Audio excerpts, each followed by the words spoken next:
Welcome to the 101st episode of the Reading and Writing Podcast. I'm your host, Jeff Rutherford. Stay tuned for my interview with Edward Wright, author of the new novel From Blood. Stay tuned for the interview. Welcome back to the Reading and Writing Podcast. My guest today is Edward Wright, author of the new novel From Blood. Wright's earlier novels won many awards, including the Shamus Award, the Barry Award, and the CWA Ellis Peters Historical Crime Award. Ed, welcome to the podcast. Hi, Jeff. Thanks for inviting me. Sure. Well, first, can I ask you to read the first 3 or 4 paragraphs of your novel From Blood? Sure, I'd be glad to. Let me do something a little unusual. Let me read the final paragraph of the prologue, which is more of an overview, sort of gives you the big picture, and then I'll go right into the opening paragraphs of chapter 1. That sounds great. The final paragraph of the prologue is a quote from a history book. It reads as follows: "In all the attacks, the riots, and the bombings that plagued America in the tumultuous 1960s and 70s, the Crow Institute bombing of 1968 had a special notoriety.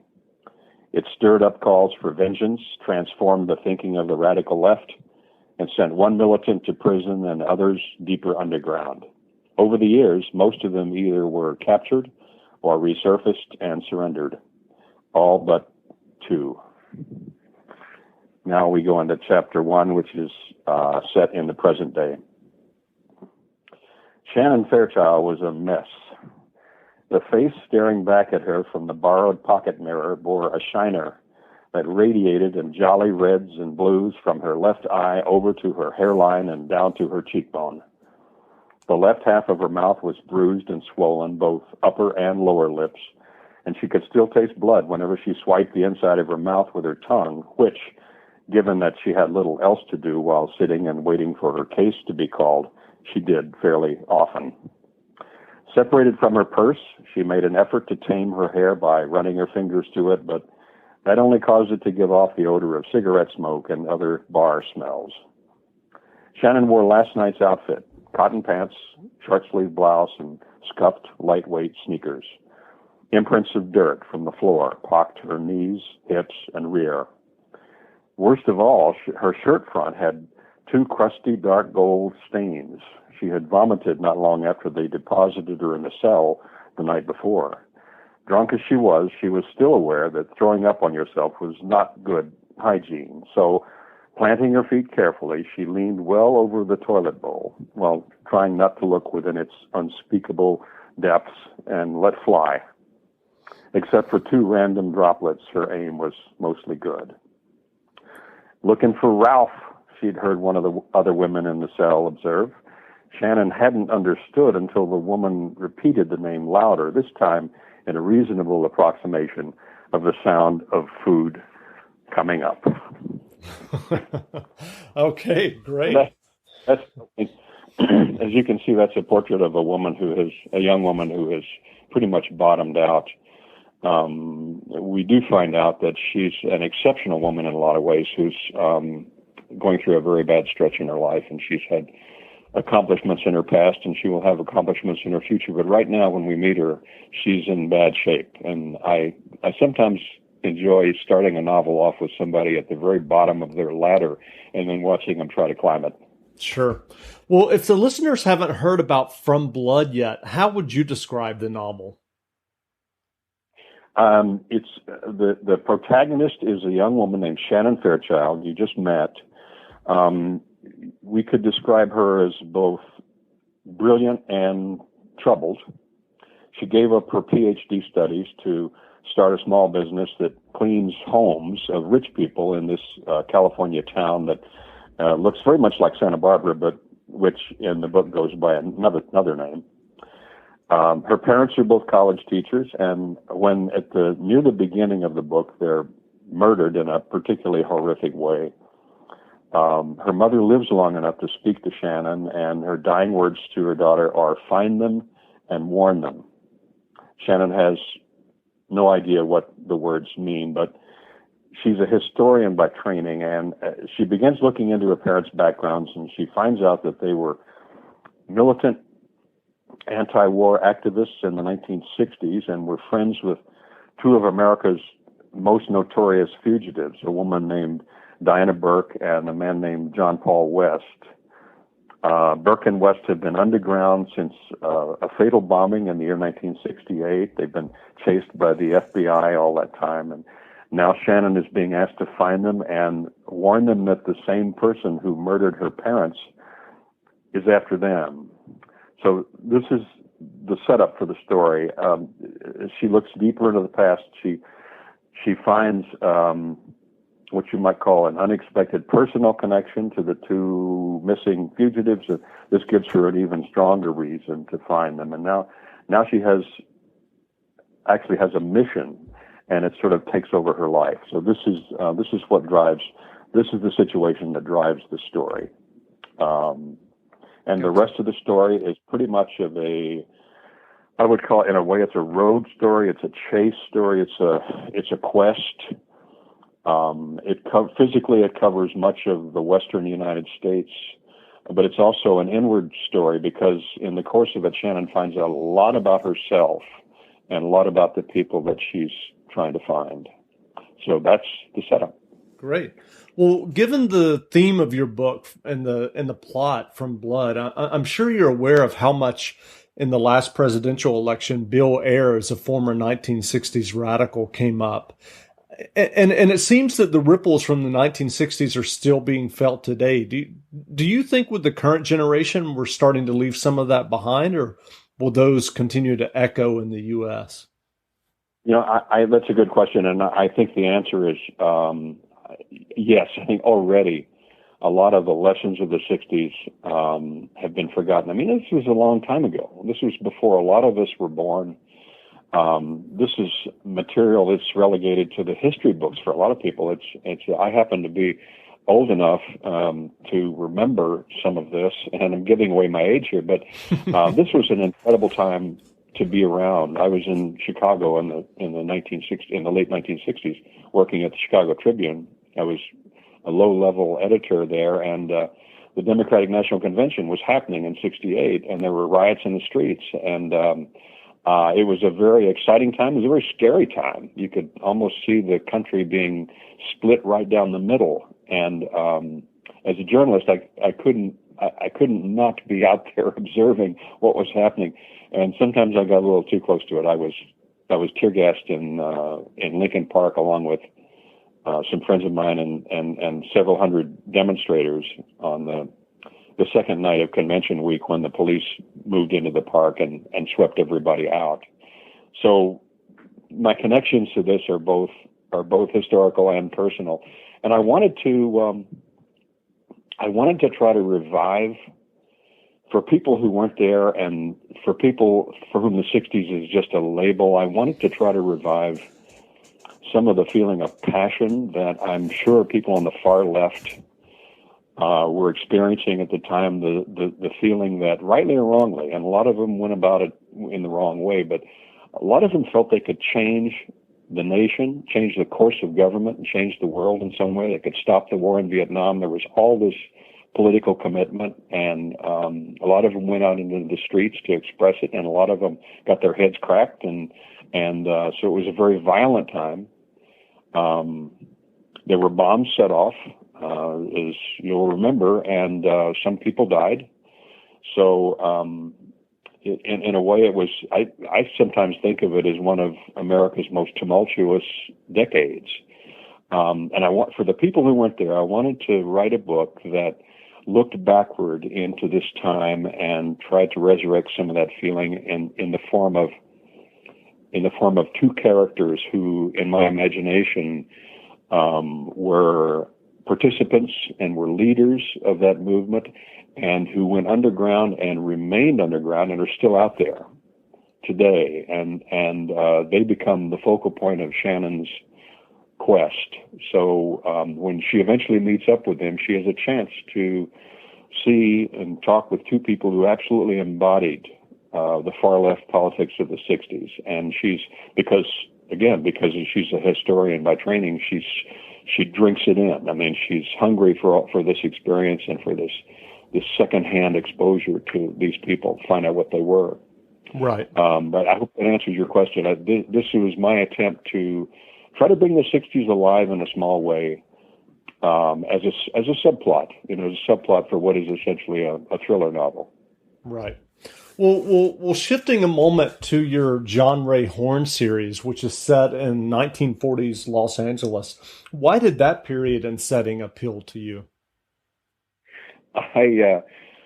It's strange. It's a little hard to put into words, but I have always enjoyed, for example, movies from the 1940s, and I'm trying to figure out why I like the look, the black and white look of that period. I like the way people talked. I like the way the dialogue sounded. I liked the lifestyles they lived in, the cars they drove, and the clothes they wore, and sometimes the music they listened to. It was the whole gestalt of post-war 1940s that had always appealed to me. And I think it began with the movies, and then later, when I got older, I discovered some of the writing, usually in the form of detective novels, which really captured some of the feel of both the 30s and 40s in the writing of people like Raymond Chandler and Dashiell Hammett, although he was writing San Francisco, James M. Cain, who wrote a lot about Los Angeles. So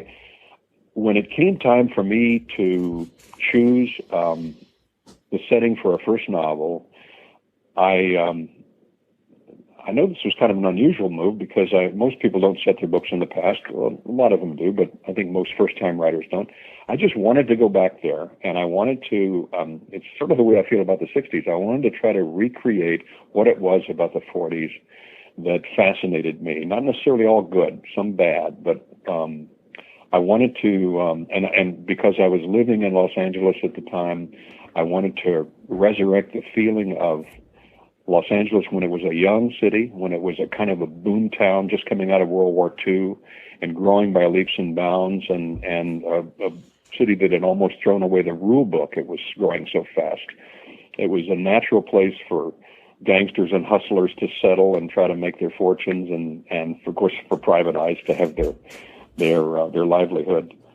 So I remember saying to my wife one morning, I was sitting there thinking about what the subject for my next book might be, and I said to her just kind of idly, what would you think about a character who used to be an actor in the B movies, like a cowboy actor in the B movies, and now he's had a lot of trouble, he's gone to prison, he's come out of prison, he's back on the streets of Los Angeles, and he's trying to make his living. What would you think about that as a character for a first novel? And she said, great. So I with my wife's approval, I just plowed ahead, and that was the beginning of the first John Ray Horn novel, and it went on from there to what is now a trilogy.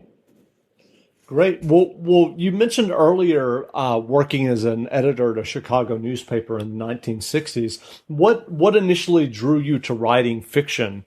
Well, you just mentioned, writing that first novel. Was that something that you had always wanted to do? Had you written short stories before then? This is one of the hardest questions to answer because I came into this almost through the side door. I worked in Chicago for a while and then moved out to Los Angeles with the promise of a better job. And I was at the Los Angeles Times for several years, and the LA Times in the early 90s was beginning to offer what they call buyouts to people who'd been there for a while. They were trying to make room for, basically, not to put too fine a point on it, they were trying to make room for younger people who would work cheaper. So yeah. They were offering incentives to some of us more senior editors and reporters to take a buyout with a generous offer of bonuses and medical insurance and all kinds of things. It was a very generous package. And so I did the arithmetic, and I thought, I could actually do that. I could quit working now if I want to and try something else.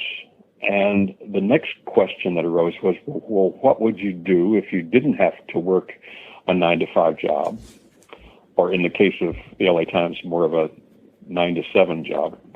And the answer that came up kind of quickly, it surprised me, was I think I'd like to try writing some fiction.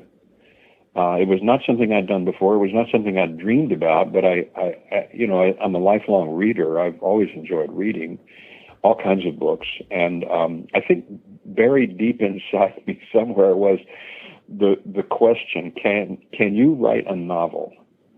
I'd never tried it. But I think the question was there, and as soon as I saw the opportunity to quit newspapering, the question rose to the surface and then became a real question, and I expressed it, and I started talking to people about it, and the answer was, well, I don't know, but I'm going to try. I think now I have a chance to do it, I'm going to try. So that was the beginning of my writing career, and I want to assure you, it did not go well at first, because when you start trying to write fiction from scratch, it is full of pitfalls and dead ends and missteps and badly written prose. You have to go through a lot of this. So what was that experience like for you? Did you end up revising that first novel multiple times? I mean, you just talked about the pitfalls. No, the first John Ray Horn novel came after some of the missteps. The first novel I tried to write was so awful that I got about 20,000 words of it down, and then asked my wife to read it, and she was very kind to me, but she said, some of the writing is not bad, but I don't think you have a plot. And of course my feelings were really hurt, and I went back to what I'd written and read through it, and she was absolutely right. I had no plot, so this was just not a book that was going to work. So I put it aside, never went back to it, moved on to a second attempt, which became a full-blown novel. It took me years to work through it. When you're writing a novel for the first time, there really is no rule book, and you just have to feel your way. So I spent the next 3 years writing a novel, a contemporary novel with some of the history of Hollywood sort of packed into the plot, looking backward and to try to solve a mystery that happened years ago. And I had a good experience with that, and I was able to find an agent, but he was unable to sell it. So that was my second failure at writing a novel. And it was after that I moved on to, I had the idea about John Ray Horn, and I was about 18 chapters into that when an enormous stroke of good luck came my way. I learned that I had won something called the Debut Dagger Award in England, which is given out every year to the best unpublished novel that's submitted. I had submitted it on a whim and without having any idea. First, I didn't even know if Americans were eligible to enter this contest, but I sent it in, and to my huge surprise, I won. And that was really the turning point in my early career, because the Debut Dagger attracts a lot of attention in England, and it brought with it an offer from an agent to represent me over there, and who was able to very quickly sell 2 books to Orion in London. And then when I came back to the States after the award ceremony, I was able to find an agent over here fairly quickly who was able to sell 2 novels to G.P. Putnam, just based on the strength of the award. So I was suddenly off and running, and it was a piece of luck that I'll always be grateful to the Brits for recognizing what they saw in that book, and for giving me that award, because it made a huge difference. That's a great story. So what? There's another story. I'll tell it very quickly. Yeah, sure. When I called my wife to let her know that I'd won, I said to her that they want to know if we want to come to England to accept the award. And we both thought for a second, because 9/11 had occurred about a week before, and nobody was flying. and nobody wanted to get on a plane, and that included us. But my wife finally said, well, look, how could you not go? I mean, you have to go. We have to go. So that decided it, and we jumped on a plane and went. That's great. Well, given your experience thus far in publishing the novels and more importantly, writing the novels that you've had published, what tips or advice would you offer for aspiring writers? I get asked this occasionally, and I always come up with the same answer because it's one that was really good for me, and with the understanding that every writer's experience is different, and I'm sure that every first-time writer's experience is different, but I will throw this out because this was really useful. I would say, if you can, join a writing group as soon as you can. Find a bunch of people who are congenial people and who are trying to do the same thing that you're doing, who are both in the early stages of a writing career and who want to write. Hopefully, if you're writing fiction, then they want to write fiction too. Find yourself a good group of people, meet on a regular basis. Don't look for a writing teacher or an instructor yet, because every writing teacher is different, and they charge money. And the kind of writing group I'm talking about is the organic kind, where it's just friends. And that's the sort of place where you can get encouragement, you can get critiques, you can get a welcome, you can get a reception from your writing every week when you read it to them, and it's the kind of support group that I think every beginning writer needs. Writing is such a lonely process. You really need to feel that you're part of a community, and this is a good early way to make yourself part of a community that's where you not only get support, but you get critiques, and you need feedback. You need feedback from more than one person. It's great if your spouse will give you feedback, especially if your spouse is a good reader. But you need more than that. You need a group of people, and for me, a writing group, which I just stumbled into at the very beginning of that novel that I described to you with the Hollywood subplot that never got published. I wrote that over the course of about 3 years when I belonged to a writing group, and it was even though the book was never published, it was a wonderful experience. It was me sort of trying to be a writer and growing as a writer, not worrying for the moment about getting published, just going through the writing process and enjoying it. And so I'd say, if no matter where you live, a small town or a big city, if you can find a writing group, or maybe start one among your friends, that will be a good first step. That's great advice. What books, fiction or nonfiction, have you read in the last 6 to 8 months that made an impact on you and that you would recommend?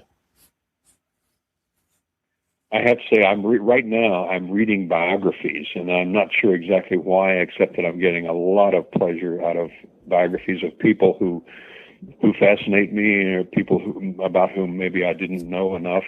I just finished. I actually can't tell you how well this translates into my fiction writing. I really don't know. All I know is that this happens to be the kind of reading I hunger for right now. So I've been going through several biographies lately, and the one I just finished a couple of days ago is I think the latest biography of Ernest Hemingway. It's called Hemingway's Boat. It's by a writer named Paul Hendrickson. And he focuses on, it's not a true biography because he doesn't cover the whole life in detail, but it's a fascinating kind of psycho biography where he digs underneath the surface of the man, tries to find out what makes him tick. Did an enormous amount of research, including primary research, talking to family members and going through tons of letters and archives. And he gives you, I think, a very full portrait of a complicated, troubled, incredibly talented person whose early life was a series of successes, one after the other, and whose later life was kind of a sad decline into mental illness, and probably triggered by a lot of physical injuries. So that by the end he was a sad case with raging paranoia and all sorts of physical problems. But it's he was a giant writer. He's not read as much today as he used to be, but I kind of think he should. I think, writers have cycles when they read and not read, and I think it's about time for Hemingway to come back. So that's a book that made a big impression on me. That's great. So what are you working on now? I'm in the very early stages, and I mean very early. I'm at the point where I'm reading and researching and taking notes of a book that I hope will take shape, because it's one that it has a good feel to me even before I've started it. You know, sometimes you can look out and see the shape of a book and see that you see the shape of the book you want to write. You don't know if you ever will write it, but you can see it out there. It's kind of the ideal book.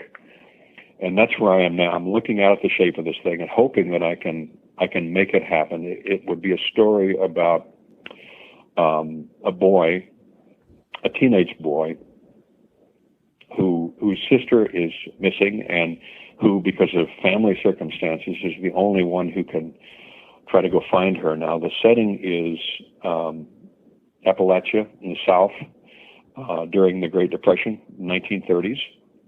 So it's a landscape that I hope would have a lot of color and substance to it, and probably be unfamiliar to a lot of readers, and which is one reason for me to want to write a book like this, to make a place like that come alive, a place that really none of us have experienced firsthand, because it's sort of like the 60s. It's tucked away in the history books. People read about what the South is like during the Great Depression, but we weren't there, so we don't know for sure. If I can bring this place to life in fiction and bring this character to life, I'll feel that I've succeeded.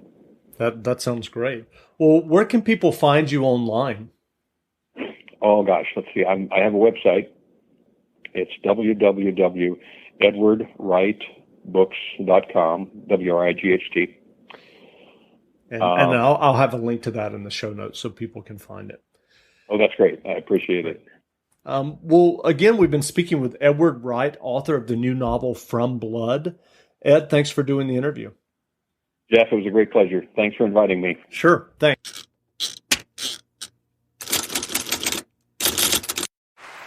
Hear that? Is that America cheering or a sausage patty sizzling to perfection?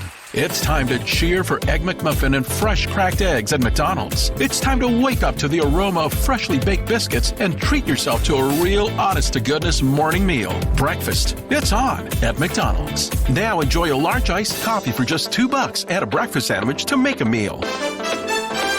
Prices and participation may vary. Cannot be combined with any other offer or combo meal.